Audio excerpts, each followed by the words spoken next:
It's great to see everybody here this evening. As always, I want to quickly introduce our speaker. Many of you have seen the shorter biography that we put on some of our social media. I'm going to read the fuller biography, and then Rodney is going to come up and I'll explain that in just a second and bless her before she speaks. But tonight we are so privileged to have Dr. Archandria Owens, who is a trauma-informed licensed psychologist with a passion for the promotion of mental health and wellness for all, with a particular love for doing this work with Black and brown populations. She specializes in the treatment of racial trauma, grief, and loss, religious and spiritual issues, and family of origin trauma, recovery in the counseling that she does within her own private practice, the collective healing space, which you have owned and run for how long, Dr. Owens? Almost 4 years, and it has just exploded in growth. We got to hear a good bit about that at supper. Dr. Owens also works as a racial equity consultant through her consulting business, Owens Psychology, which allows her to provide dynamic and interactive training, needs assessments, and tailored consultation services around issues of race to organizations, churches, and mental health collectives in the community she serves. Dr. Owens has been married for almost 20 years to her partner in life and love, Breon Owens. They have the sincere privilege of raising their two beautiful girls, Olivia and Noelle, and I will say that I got to eat supper with all of them, and they are just a delightful family, just from top. I would say Breon and, she's getting all the bright lights tonight, but Breon is they're like a power couple. Like, they just got so much. He's an engineer and the CFO. The CFO, sorry, I don't mean to, I hope I'm not embarrassing you. The CFO of the Healing Collective. So I was just really enjoyed getting to know them and both of their little girls that are sweet and inquisitive and funny. So anyway, we just had a good supper together. I'll also say it's a real privilege. Margaret was telling me that everywhere Dr. Owens goes when she does this, she fills out the room, most recently at Columbia University. So it's kind of hard to start the year with Malcolm Gladwell. Sometimes maybe we don't appreciate the quality of the speakers that we have coming, but we have such quality tonight with Dr. Owens, so we are so grateful. So let's go ahead and welcome her, and then Rodney, if you will, come pray.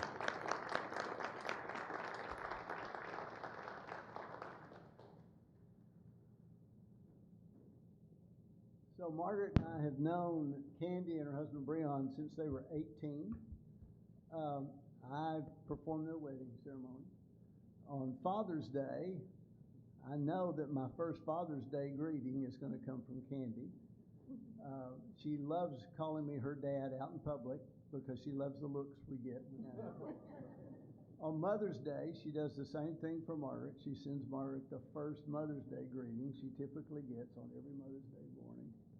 And so this couple really are, to us, family. And getting to be with them today for just a little while and a little bit tomorrow is such an incredible blessing. Love you, girl. Let's pray. Holy God, I pray your Spirit be with Candy as she speaks to us tonight. I pray that you speak through her and use her to grow us, mature us, shape us into the image of Jesus. Pray this in Jesus' name. Amen. I need to unmute myself, right? These things are very new to me. It's really nice to be here with you all this evening. It's also always really nice to be asked to come and talk about race. Usually people don't do that with such excitement, but Grant did, and I really appreciate that. It's wonderful to be here with my husband and partner in life for almost 20 years, which is crazy to me. I'm thankful for each choice that's made us get to this point, and I'm thankful for that, thankful to God for that. And it's so nice to be here with my parents, Margaret and Rodney, who we have known since we were mere babies, 18. And also just want to say thank you for thinking of me to come here. It's something that's really amazing for your name to be said at tables that you're not even a part of, that you're not even at a seat at. And so thank you for doing that. It is so nice to be here with you all. I am going to talk about race today. I'm going to say words like white supremacy. I'm going to say words like injustice, racial trauma, things like that. And I'm going to go ahead and say that to you now so that hopefully you don't throw tomatoes at me a little bit later and say I didn't warn you. But I'm also sharing it because I want y'all to just do your best as we're here. Like, we're going to be talking about things that we were never meant to talk about. We were meant to remain silent about. Because that is the power of the ideology of white supremacy, and it is an ideology. Some people do worship it, some people more than they worship God. And so it's really important that as you listen in, as I'm talking even, that we're doing our best just to keep up with what we're tracking in our bodies. Our bodies are present in here. We're going to talk a little bit more about that. But be aware, if your body needs you to get up and maybe stretch a little bit, maybe move around the room, that's okay. I don't mind. I sit with clients day in and day out, and some of them need to move. And so if your humanity wants you to move, great. If your humanity moves you to cry, great. If your humanity moves you to be angry, great. All I want you to do is just pay attention to what's coming up for you, to make sure and take care of yourself in that, but also to own that maybe this is what comes up for you when you're having these types of conversations. And so feel it, lean into it, and we can certainly talk about it as well if need be. So I just want to tell you a little bit about what we're going to do. I think I'm doing this correctly. It's okay. Don't worry. There we go. Oh, of course it goes. Thank you. So, of course, like any good presenter, there are objectives here. So we want to familiarize ourselves with a brief discussion of the nervous system and its function. We're going to discuss how the nervous system impacts conversations and engagement around race. We're going to explore the ways that activation in the nervous system can create strategies for managing activation, and we're going to define all these words that can be harmful or wounding to self and others. And we're going to try and move into giving a few interventions to just be able to deepen our own ability to be in conversation about race. Grant shared with me that y'all maybe been in some recent conversations about this in different ways, and so I'm really hopeful that this will equip us and give us another way to talk about this, because this conversation is not just happening conversationally between people, it's happening in our bodies.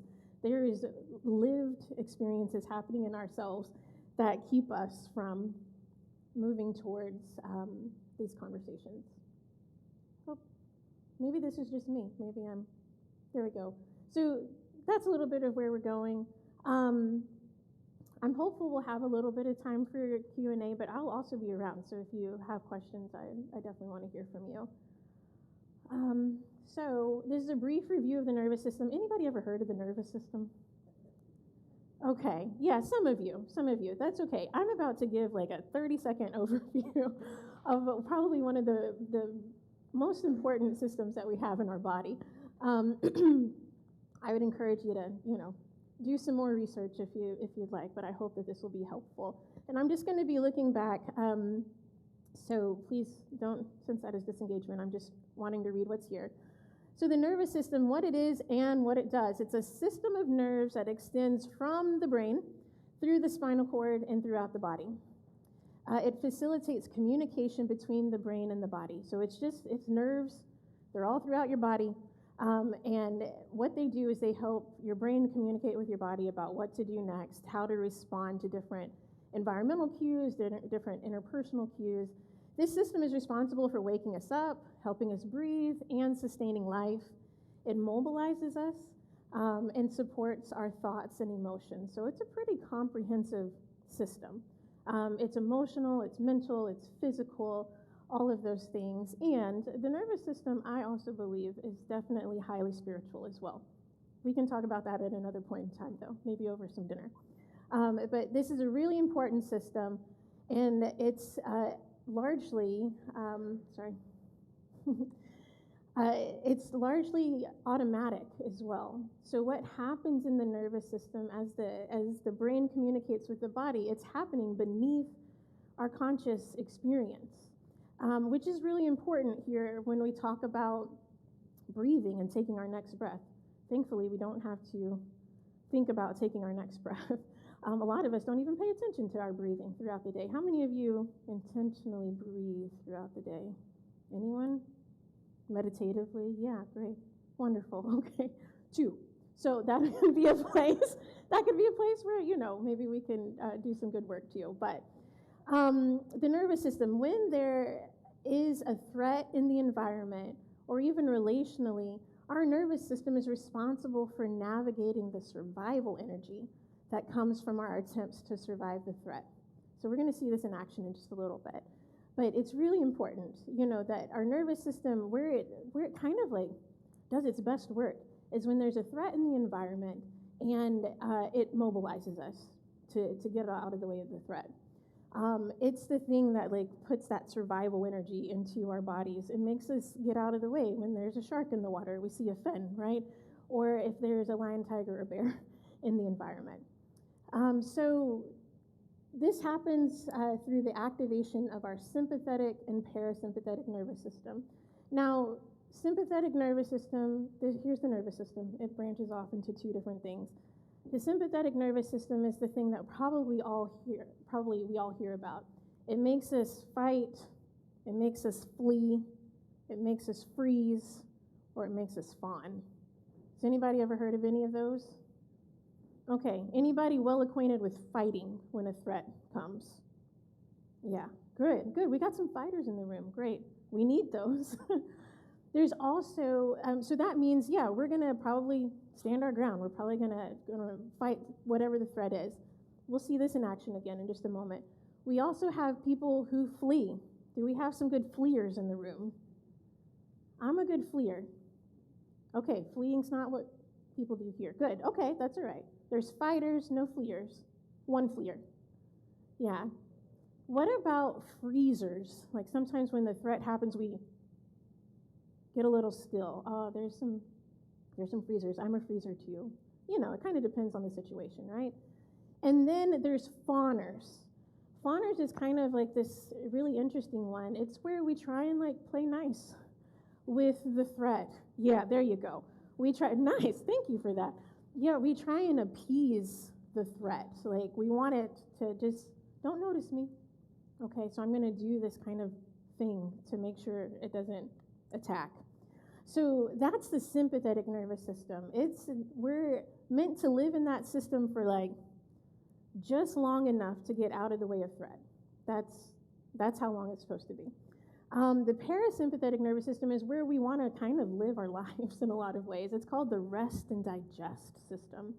So it's where, our functioning slows enough for us to rest, to socially engage with the people around us, to creatively solve problems, things like this. And so it also helps us to digest food. We get hungry. We meet our needs, those sorts of things. So this is a really important system, and one that we would ideally stay in for most of the time. So again, what happens in our nervous system is automatic. So let's talk about the story of activation. So activation is how the body, through the facilitation of the nervous system, mobilizes on our behalf to move away from what is threatening. It is a very important process that allows us to lower our chances of being harmed, wounded, or otherwise traumatized, okay? Really, really important. Activation is good stuff. We want to be activated if there's something scary. So here's just kind of how this might go. The threat. I talked about a lion, tiger, or bear. This is often what I go to as far as threatening things. For some of it's snakes. For some of us, cats, things like that. But a threat here, a lion, tiger, or bear enters onto the scene following an otherwise uneventful but beautiful time of hiking at a nature preserve. Who hikes in the room? Okay. I'm not hitting what y'all do on a daily basis. That's okay. I don't really hike either, so let's be honest about that. But a lion or tiger or bear just enters into this scene. Imagine you're walking and on a hiking trail that none of you really walk on. That's okay. So that's the threat. The threat enters the environment. What happens is activation is that mobilization. So what happens is the nervous system, because it senses a threat in the environment, it responds through activation. It's activating us to mobilize us to do a thing, either fight, flight, freeze, or fawn. And so it might increase our heart rate, our breathing might start to shift, our muscles might tense up, we might start getting kind of flushing skin, our armpits might sweat, our stomachs might start to gargle. Okay, good. This is the part y'all are agreeing with me on. You're like, oh, I know that. I know that part. We know activation, right? And we do know activation. I think some of y'all might know activation just from watching the news at night. You know, some of you might know activation remembering the pandemic that we are more or less coming out of, hopefully. So that's what mobilization is. And again, this is automatic. That's really important for us to understand, especially as we start to move towards conversations about race. The response is important too. The activation shifts to some type of response driven by the survival energy in the moment. Again, even the response is automatic, but sometimes that response is really framed in our socialization, like what are the messages we've been told about how we're to be able to behave. For some women, fight might not be something that they've been socialized to be able to do. There's some nods. See? I knew it. I'm hitting it. Good. So some women, because of gender socialization, they may not be able to access fight all the time because it's not ladylike, okay? So they might fawn more often. They might freeze more often just because of how they're socialized, okay? How we are socialized. So that's a really important piece too. So let's just see it in action real fast. So here's the story, right? So we see the lion, tiger, or bear. Here's what some of you might do. If you fight, you turn towards that animal, you bare your teeth, you get big, and you go in for the kill, utilizing whatever means necessary. Who's our fighters? Do you see yourself in that story? Anybody? Bows and arrows? No. Okay. All right, that's fine. Some of us might be flighters, as I said, fleers. You turn away from the animal and you take off running in the other direction. You love having a whole body, and you don't want to risk losing any parts of it. Anybody a fleer in that? Thank you. Yeah, great. Lots of nods, lots of hand raises. Great, we're flighters. There's also some of us who are freezers. You see the animal approaching you and you stand in absolute terror as you notice its teeth, the intense look in its eyes, and the shortening distance between the two of you. Not knowing what to do, you do nothing and you pray for deliverance. Anybody?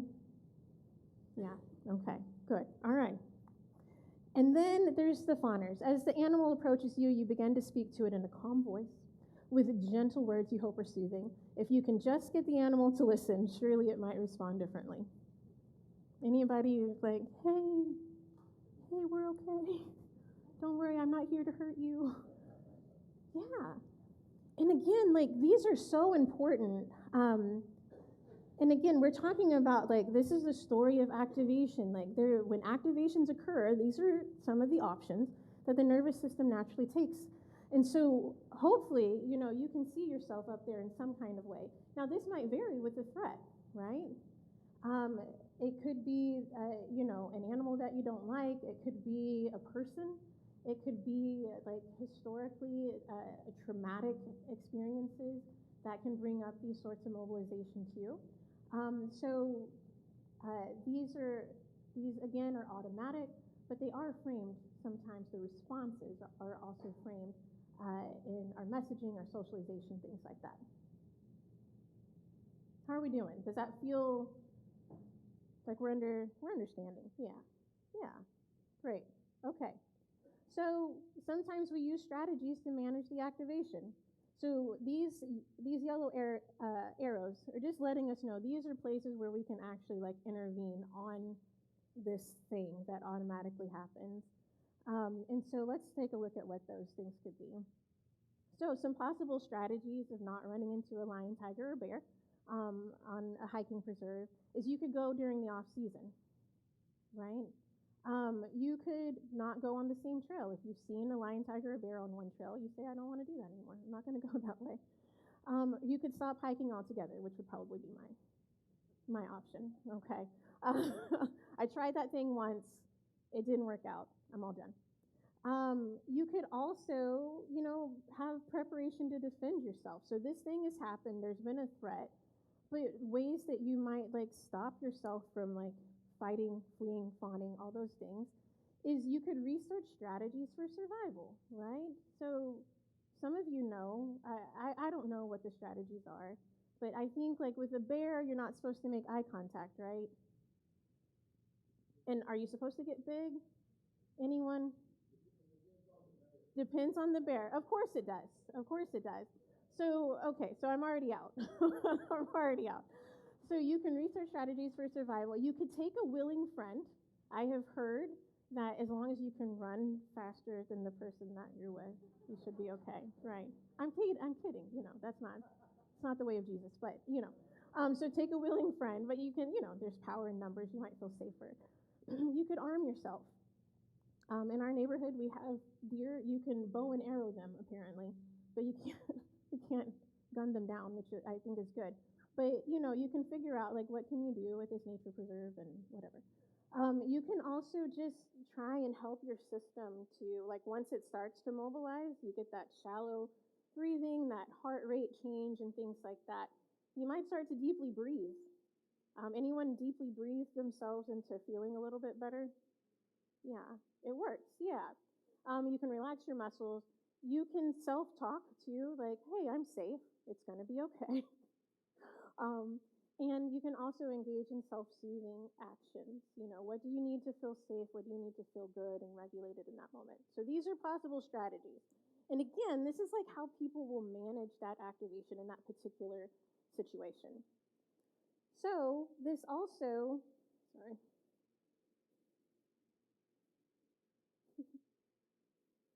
Good. So there is also the intersection of activation strategies and race. So this is where usually people start to get uncomfortable. So let's just go ahead and call that process. It's okay. If you get uncomfortable, yeah, it makes sense. This is hard. These are hard conversations. And y'all are present. We're here. So I'm excited to be there with you. Should I just stand on this side, you think? Yeah, that's okay. I was trying to walk and engage this side. But yeah, okay. Maybe if I just do this, it'll be a pretend, like that. All right. So same experience here, okay? And I am going to walk over here because I want to see y'all too. But same chart we just had, right? Activation. Again, it's how the body, through the facilitation and nervous system, mobilizes on our behalf to move away from what's threatening. It's a very important process that allows us to lower our chances of being harmed, wounded, or otherwise traumatized. Here we are. The threat has shifted, okay? So the threat here is that a racial narrative is shared. An act of racism is seen or heard about. You yourself engage in active racism, or you are the target of racism, or white supremacy is challenged in some kind of way. So these are often threatening experiences for our society, for our culture. Okay? Anybody agree? You can wink at me. You don't have to, yeah. Okay, good.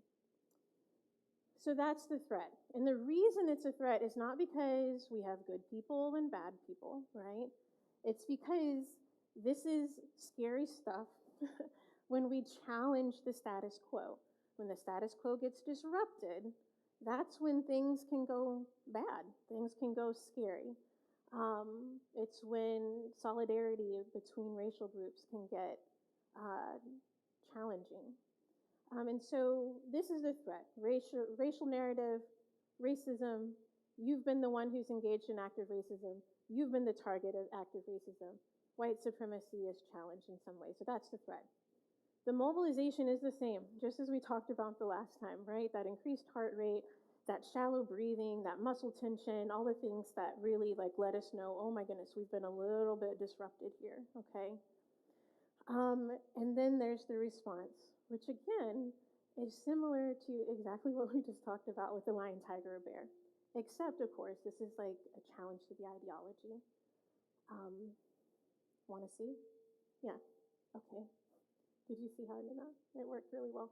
Okay, so I have broken the story down into what happens in systems that are dominant racially and systems that are marginalized racially.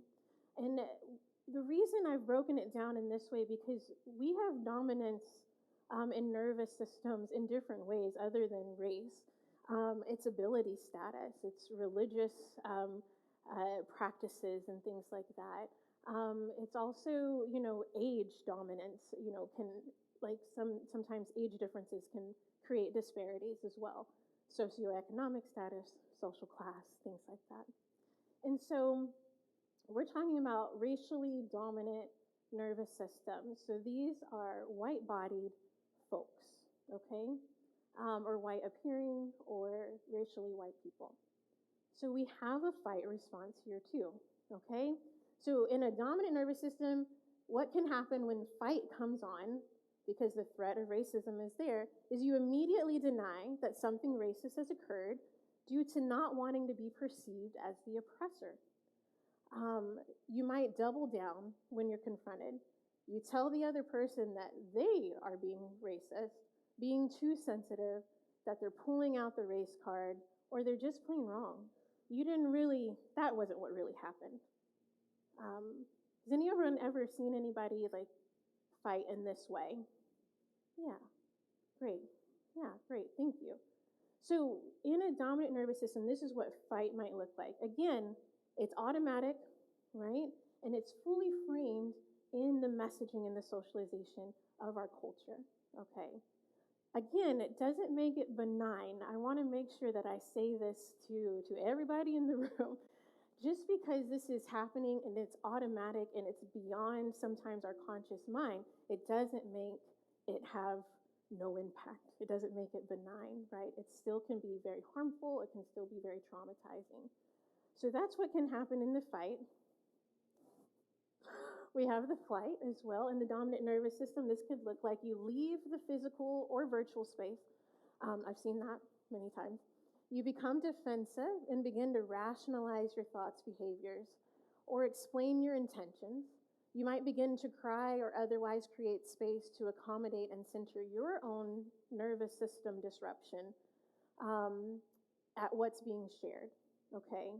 So sometimes this can happen. Sometimes this is like the thing that can happen in our nervous system is that it's just too much that we might just leave the situation, because sometimes for white-bodied, white racial folks, they don't believe that they're a part of a racial group. And so if someone's talking about racial things, then they don't have to be a part of the conversation, okay? And so sometimes this is a way that they help a disrupted or uncomfortable nervous system is just leaving, fleeing the situation, or even like starting to center their own experience versus being present to the experience of the other person.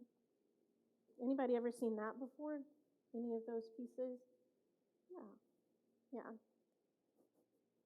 There's also freeze in the dominant nervous system. You might become silent or passive in the conversation. You might start to distance yourself emotionally so as not to continue to feel like how uncomfortable this feels in your system. You might actually go physically still in hopes that what feels threatening will pass you by. And also shame is a really big part of a freeze response. And shame is I think that we don't talk about that enough, but it is a freeze response. It happens in the nervous system first. There's so much threat that's being experienced, and the mobilization feels so uncomfortable that sometimes people they'll just leave. Or they'll say, I'm wrong in some kind of way, and they'll just stop talking. They'll just leave. Has anyone ever felt shame, that freeze response, in connection with conversations about race. Yeah. It's a really common one. And again, I think it's so important to understand this is happening in your nervous system. It's not even something that's conscious all the time. Like, we've named it eventually, but it's happened in your system beforehand. Yes. And then there's fawning that can happen. So you might say in a white, racially dominant nervous system, you might start to try and tame your activation by sharing that you have a Black, Indigenous, or another otherwise person of color friend, okay, or a family member.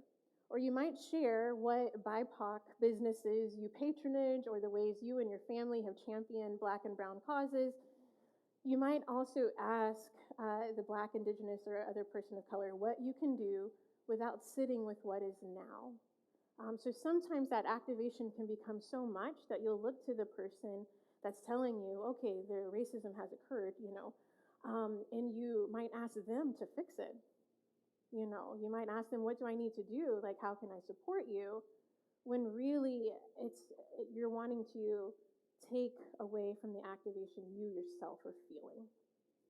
And it's a really common strategy, it's a really common strategy of the nervous system to do that. And so this is a really important one. And I do think that this one happens a lot, especially during 2020, right? In 2021, there's a lot of businesses that started to create DEI kind of experiences that really started to kind of get on board with understanding that Black and brown communities had plenty of disparities in the ways that they were experiencing things, and that companies and organizations were going to do something about that.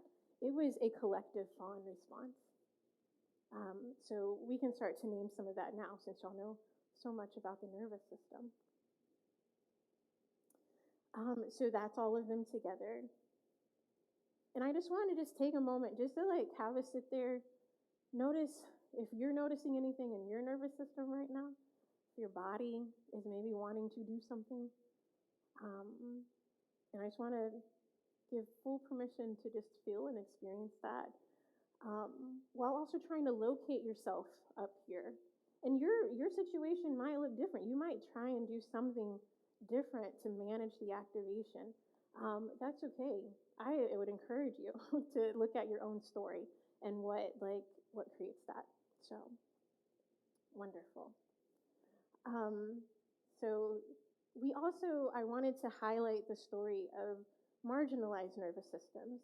And again, I'm using marginalized and dominant because there's an inherent caste system in the United States around race. And so I want to name that.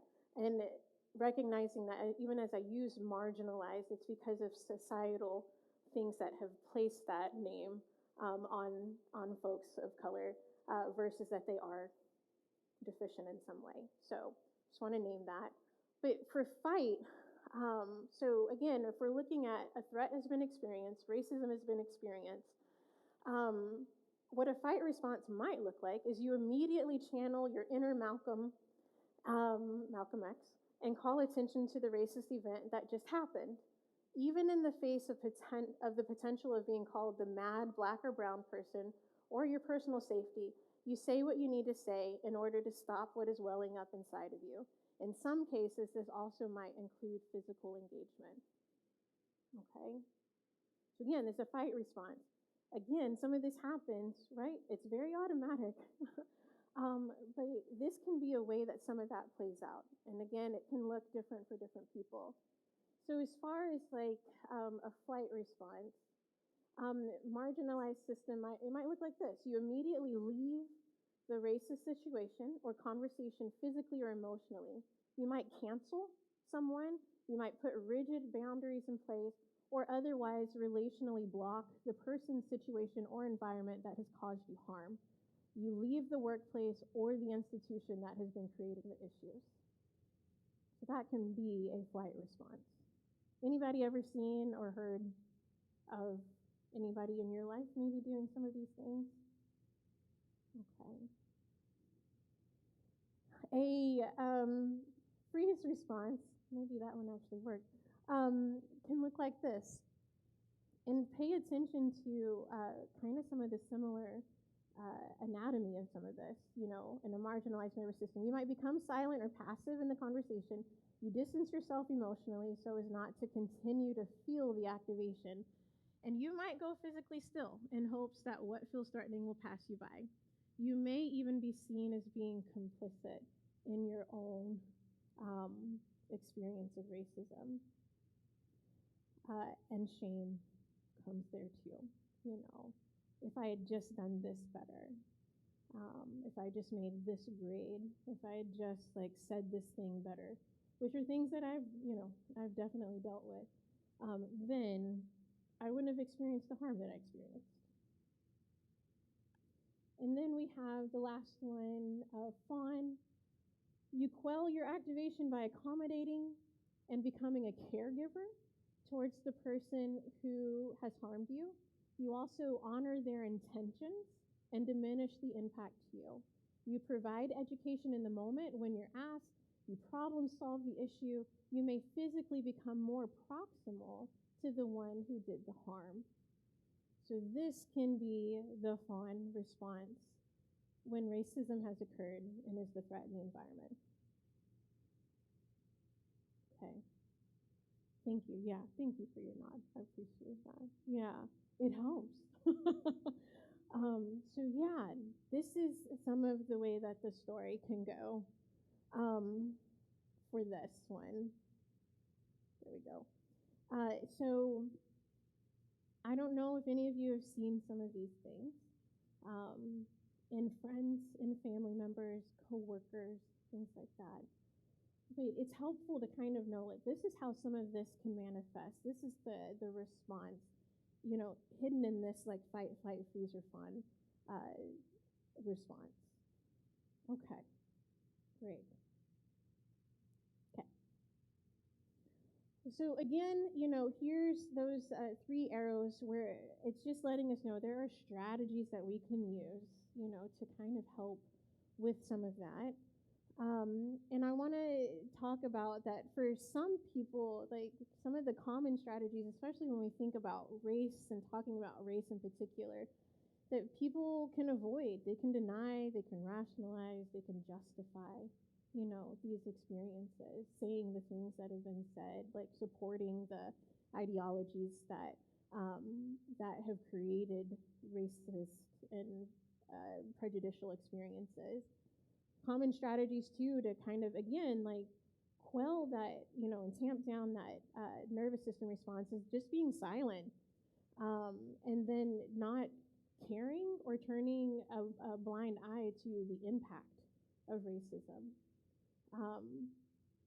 You don't have to raise your hand on this, but how easy sometimes is it just to turn your face away, especially when maybe we're hearing about it a lot, or we stop hearing about it enough, Again, highlighting intentions versus, really sitting with the impact. Some people, again, with that shame one that comes up, they'll just blame themselves. They might rename what happened, so the story as it's been told, as they experienced it, they may change it to make themselves look better or whatever. And that happens with trying to resolve the dissonance, the fact that your actions and behaviors maybe don't align with your values too. So these are some common strategies that can happen. But we are here because we don't want to have to manage our activation with those sorts of strategies, right? These are common, but they don't have to be the only ones, right? And from what I understand, yeah, y'all are having conversations that are very important towards that. Thank you.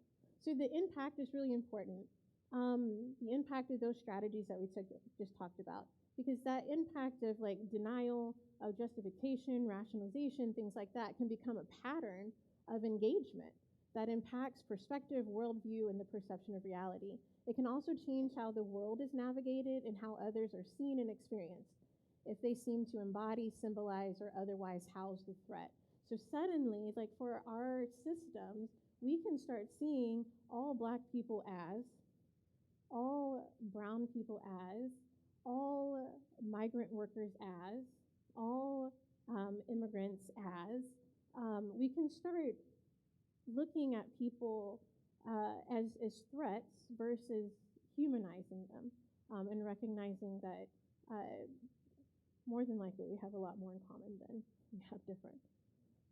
And so that's the impact of relying on strategies that are maybe keeping you from engaging in this conversation, and being intentional about that. So the whole point of this too is not just to educate us on the nervous system, but it's to talk about how some nervous systems get privileged. Again, how dominant nervous systems can get privileged over marginalized nervous systems. But we see it all the time too, because nervous system privileging happens when the activation of one's nervous system is prioritized or held in higher regard than the nervous system activation of another. So we see this with first responders.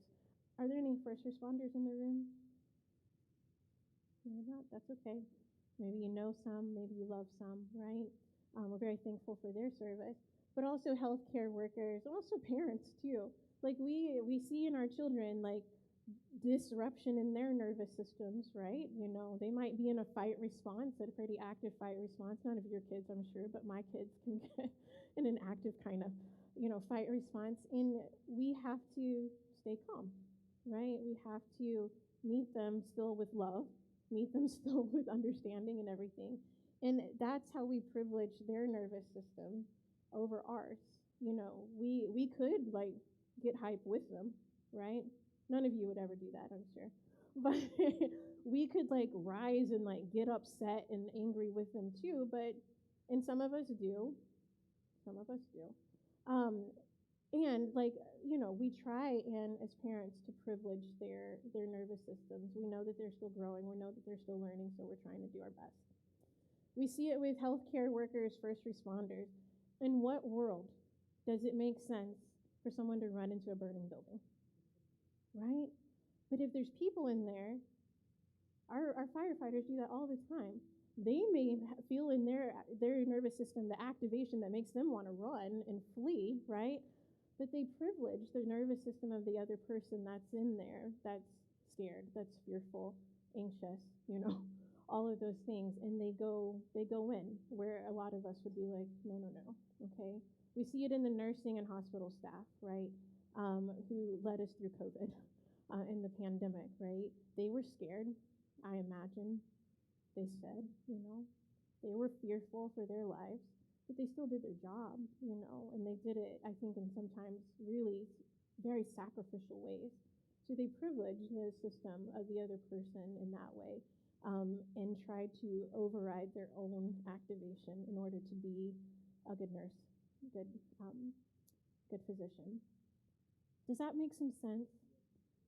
How many of you privilege other people's nervous systems over your own sometimes? Yeah, all the time, right? We do it. And it's, for some of us, we don't talk about it. For some of us, it's like your whole job and everything. So this happens all the time, okay? Some of you do this with your friends, right? You are in kind of in grief and all sorts of things. Your system might be very, very tired. You may not want to. You may want to go into full freeze and don't want to take anything else in, and yet you're there for your friend, right? Okay. We can also talk about the collective nervous system of the church one day. Wouldn't that be fun? Okay. Yeah. And so nervous system privileging also happens in other ways too. And this one I'm going to sit with just for a moment because I just want you to take a look. What is the evidence of privileging racially dominant nervous systems over the nervous system of the racially marginalized? These are some. And again, these are the ones you can go and research and see directly, but there's all the time interpersonal things that are happening. And so what happens when racially dominant nervous systems see Black and brown communities building, obtaining more money, trying to move into certain neighborhoods, different things like that? And we see some of these as natural kind of occurring responses. Do you see the fight responses up there? Do you see the flight responses up there? The freeze? Maybe not so much of the fawn. But as we start to look at this, and as we start to trace history, and some of the atrocities that have happened, the traumatic things that have occurred, and we start to understand that there is a nervous system experience of this, that some things are done, again, not benign, right? But that some things are done just because people want to be comfortable in their systems. They don't want their system to be activated, to start to mobilize because of a threat. So we start to see some of these things playing out. I think if you and I sat down together at a table, hopefully with a really good meal, we could probably start to name how we're seeing fight responses currently, right now. Like, we could point to news stories, we can start to look at flight responses, freezing responses, things like this. So again, what I'm wanting to highlight here is this is just another way to have this conversation. And again, I don't talk about this as some people are bad, some people are good. That's not, we've got to get out of that. We're not helping anybody. We're actually cutting off the conversation before it can ever happen. If you think I think that you're a bad person, you're not going to want to have a conversation with me, right? But what we really need to enhance the conversation and amplify is recognizing there's this nonverbal, under the consciousness thing that's happening. Our activation is driving us to do certain things and to respond in certain ways to keep us comfortable, to keep our systems feeling regulated in some ways. And again, that happens for racially dominant folks. It happens for racially marginalized folks too. Still with me? Yeah. Is this sometimes the part where I just lose people? They're like, oh, well, we're out. Yeah. Especially when we see certain words up here, that are hard to look at. Absolutely. They're hard to look at, absolutely, And it's our country's history too. Nothing up here you can't find in a history book. I mean, they are starting to erase certain things from the internet. So it may be harder to find some things, but it's all here. It's all here. Again, these are responses, fight, flight, freeze, or fawn, to threat, ways that we're trying to accommodate our own system.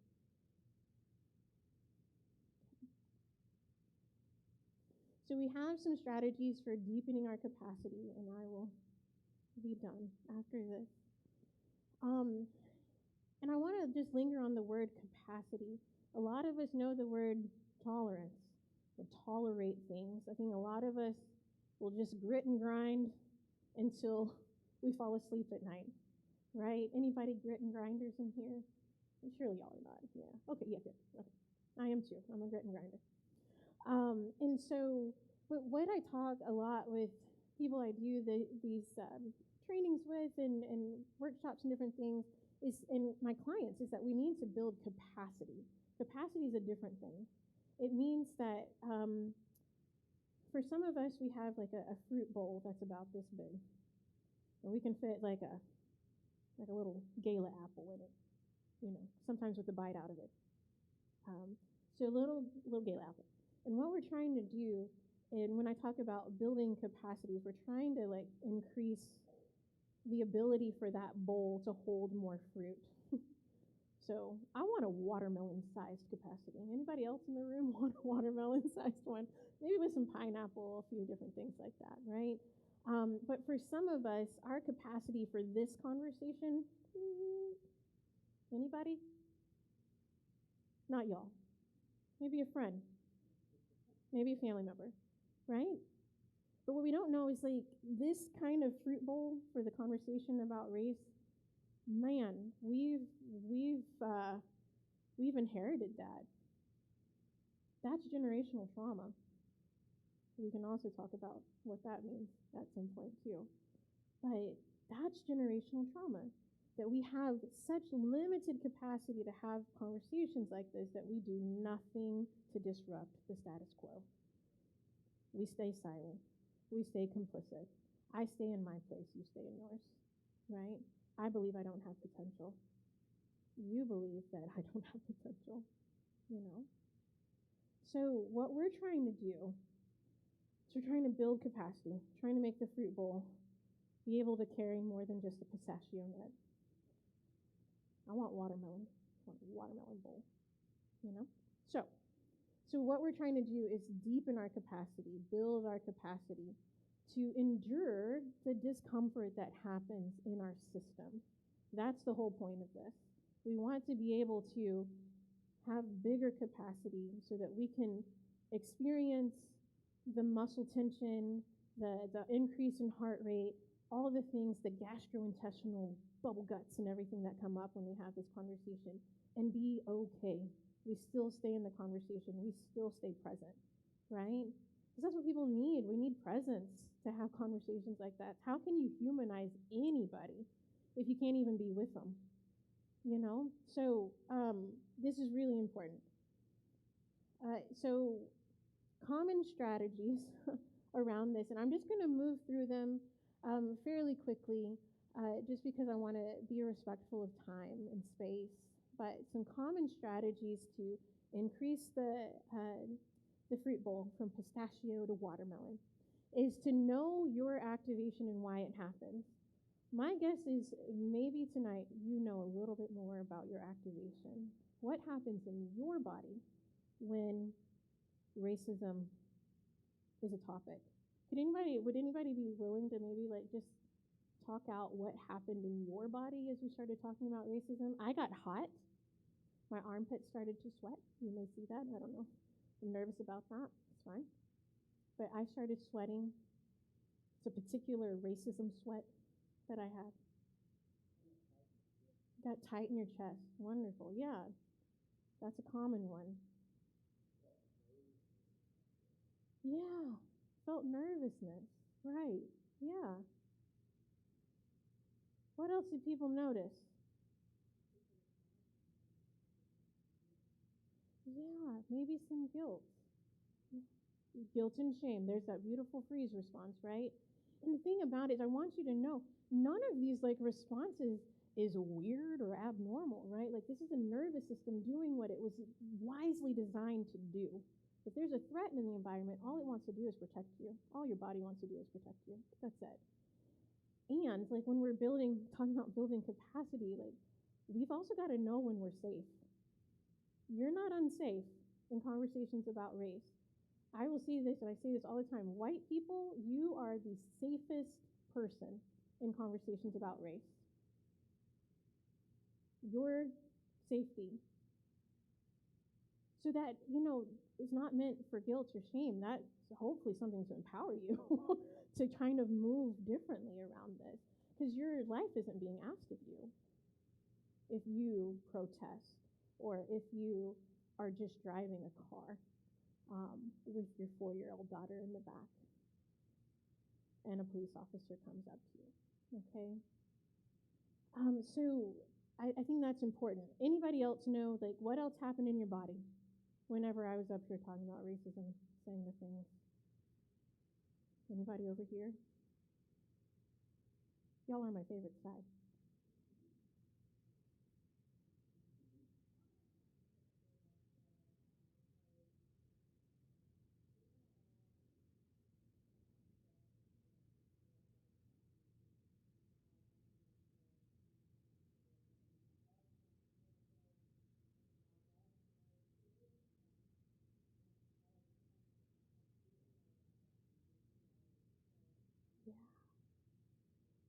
Yeah, I love that. Thank you for sharing that. Yeah, and noticing, like, I'm sure that you love her, so I'm not questioning that, of course.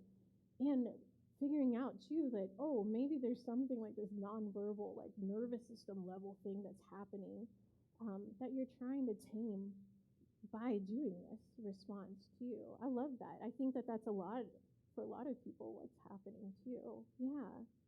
And you can love, by the way, and be activated at the same time, so. I trust that. Yeah, great. Okay. So know your activation, why it happens. It's really a powerful tool. If you know this, you know it's yours. You don't put that on the other person, right? It's not the other person's fault that they said, oh, this thing you did was racist. Let's talk about it. If someone is actually coming up to you and talking to you about the racism that they experienced from you, that's a pretty amazing gift, actually. And so to be able to stay present and be with them is a great honor. You can engage the senses. Sometimes when our nervous system gets to going and mobilizing, looking around, what do you see? What do you hear? What do you smell? What can you taste? What can you touch? You start to notice the world senses because that puts you right here and right now. Okay, and that's really, again, that presence is what we want. We can practice deep breathing with sound. Usually, if we had a little bit more time, I might take you through this, but you can do this at home with your partners or whatever. But you breathe and you exhale with sound. Wasn't expecting that, were you, Grant? Yeah. Yeah.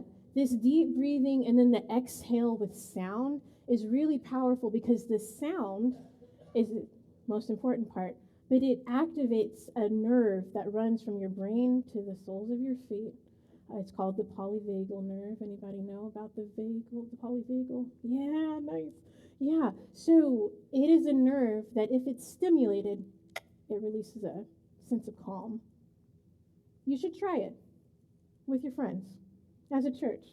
It could be a great way to come into worship service. You just breathe in and exhale with sound. And it induces a calm that is an internal thing that happens in your body. It's beautiful.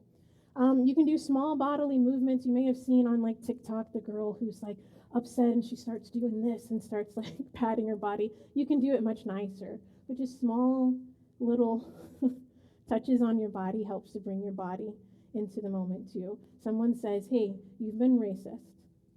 Let me tell you how. You just take a little moment. It may look weird. That's okay. If it keeps you present, just be present, okay? But small bodily movements really help us get into our body. And you wouldn't be doing small bodily movements or deep breathing with sound if you were actively running from a lion, tiger, or bear, right? So it really helps us to know, okay, we're safe. It's okay. Focusing externally, sometimes we'll get lost in what's happening in our bodies to the point we can't like understand what's happening outside. So again, paying attention to what we can see, taste, touch, and feel, all of the things is really helpful. We can express ourselves. I am feeling really scared right now because you've said this and I feel like I need to show up in a particular way. Perfectionism has been the ultimate harm to these conversations, especially for well-meaning white people. They'll tell me all the time, you know what? If I can't do it perfectly, if I can't show up perfectly, then I'm just not going to do it. Like, what if I say the wrong thing? Yeah, what if you say the wrong thing? I'm sure you've said the wrong thing before. Not all of you, other people, Okay, so it's important. So you can actually say, I'm feeling this in my body to discharge what's happening in your body. Again, there's the movement. So, if you need some help with that, I mean, a good run, a good walk, being able to have this conversation while you're actually moving can be really helpful. Walking side by side, having the conversation. There's lots of good connective pieces around that. You can create something. Some of you are good poem writers. Some of you draw. Some of you mindfully color. If something's coming up for you, you've seen an image or something has happened, it can be helpful to express in creative ways. Do any of you do creative things? Okay, one person. Margaret went like this. So, yeah, great. Yeah. Some of you might have a song, that comes up for you. That's maybe where you do some of your expression. You can admit that you're uncomfortable. You could just say, man, I am really uncomfortable. It doesn't mean I'm leaving, but man, I feel terrible right now and I want to fly out of here. But I'm going to be here, How beautiful. You can use meditation, guided imagery. You can ask yourself, what does my body want to do next? Sometimes if we just imagine our bodies fleeing from a room and we stay, the mind doesn't know that it's not happening. It's really interesting. Try it sometime. Sometimes some of us want to say something or we want to do something and it's not socially acceptable to do it. You can do it in your mind. It'll be helpful. It's really helpful. The body, again, can get relief from just the imagination. And then you can sit in the presence of a safe other or whatever. Have an accountability partner. Have someone that you can talk to about these things. And even like the proximity of like being with another human when you are activated. What's beautiful is that as me and Dad sit here, like his system is speaking to my system. And my system is speaking to yours as well, right? And what I'm imagining is you're calming my system right now, right? As I look at you, I'm like, yeah, my dad knows I'm okay, So it's really important to be able to sit in the presence of someone who is safe, especially when you feel unsafe. And especially when you're feeling like, oh no, I've done something wrong and I want to just freeze. That other system can bring you out of freeze and love you deeply while you do the work. Any of those sound good to you? Can you do one of them? If someone says, no, none of those are for me, come see me. Let's think of another strategy. But thinking about which any of these that you can do to help out. Okay? All right. So these are some resources. You're welcome to snap a picture. I can also send this to Grant, but it's important to be also doing your own work. And what happens with exposure to these conversations being had, to being able to read the words, to being able to see the spaces, y'all have some amazing museums, historical sites here in Alabama. And so utilize them. What happens when we expose ourselves to these things, our activation is going to come right up. But what gets to happen is that we get to learn how to regulate that activation. We get to learn how to start doing some of those common strategies to reduce that activation. So hopefully when we're doing it person to person, we already have equipped ourselves in some ways to be able to withstand the activation so that we can be present. Okay, it's done. We did it. Anybody else sweating? I'm sweating. Yeah, good. Yeah. I just want to let y'all know, I love this conversation, and I love it for a lot of reasons. But one of them is because it affects my life directly. It affects my husband's life directly. It affects our children.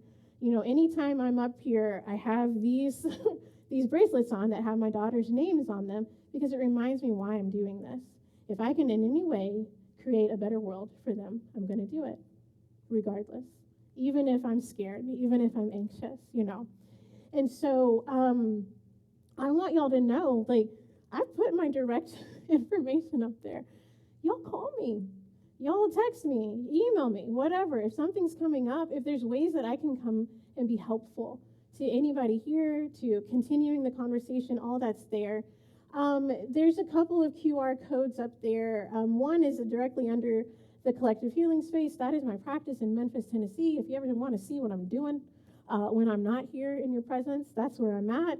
I also have this brand new thing that I'm doing. It's called Healed Gen Haven. And it's particularly to start the process of intervention specific to treating racial trauma in Memphis, Tennessee, with myself and hopefully other people.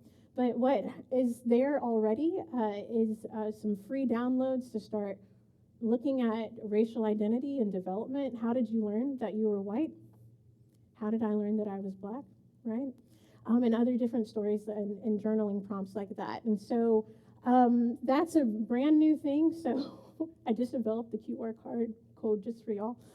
So that's my other website. But thank you again for your time and space. This is wonderful. I don't get invited all the time to talk about race. I'm that girl that talks about racism, and sometimes that means people close their doors. So I thank y'all for opening the door wide for me to be here.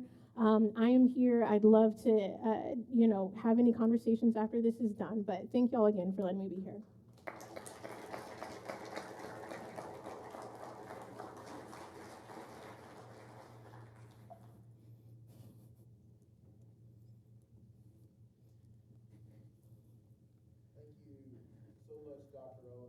For being with us tonight and sharing with us. I apologize. I told her two things.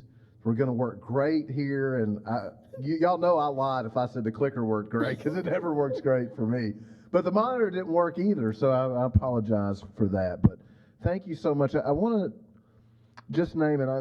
I certainly don't want to do this much to take anything, the power of what she shared. But one of the ways that I was thinking of how we avoid this conversation here in this area is one thing, and just raise your hand if you've ever heard this. Well, our part of Alabama is not like the rest of Alabama. Anybody ever grow up hearing that around here? I grew up hearing it my whole life. Or also just that when we sit and we have that discomfort, I think a response we often have is, well, the reason we have racism is because we keep talking about race because we're just not good at sitting with that. Or as we're listening to it, we in our minds are already forming the arguments, which is not just about race. We do that in general, and that's just not good listening, So what I want to encourage us to do is, number one, listen well without defending. The only way that we as white-bodied persons can understand what marginalized and black and brown-bodied persons feel is by listening and believing what they tell us. That is how we do it. And how many of you came to Sterling with us Sunday? Didn't that feel great? Didn't that feel great to be there? Don't we want to feel like that again? I think to feel that way, we have to be willing to sit in this discomfort without running away. So thank you so much, Dr. Owens, for giving us tools to do that.